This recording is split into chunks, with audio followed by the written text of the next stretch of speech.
দেশের ক্রিকেট ইতিহাসে সবচেয়ে বড় জয় পেল বাংলাদেশ নারী ক্রিকেট দল। আয়ারল্যান্ডকে তারা হারালো 154 রানের বিশাল ব্যবধানে।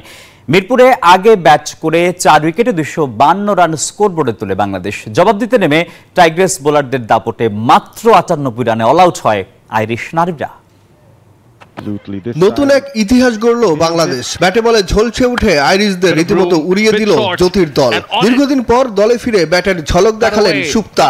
তাতেই ওয়ানডে ক্রিকেটের ইতিহাসে সর্বোচ্চ 154 রানের জয় পেল টাইগার্সরা। সিরিজে এগিয়ে গেল 1-0 ব্যবধানে।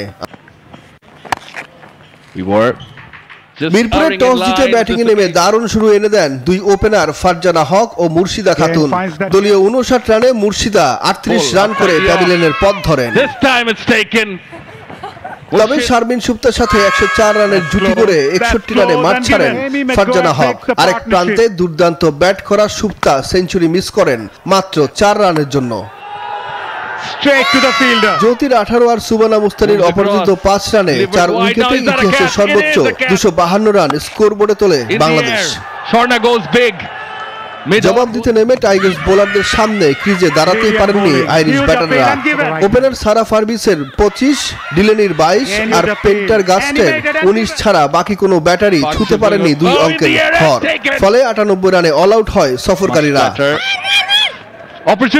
টাইগার্সদের হয়ে 3 উইকেট নেন সুলতানা খাতুন। 2টি করে উইকেট শিকার করেন মারুফা ও নাহিদা আক্তার। সুখন সরকার, নিউজ 24, ঢাকা।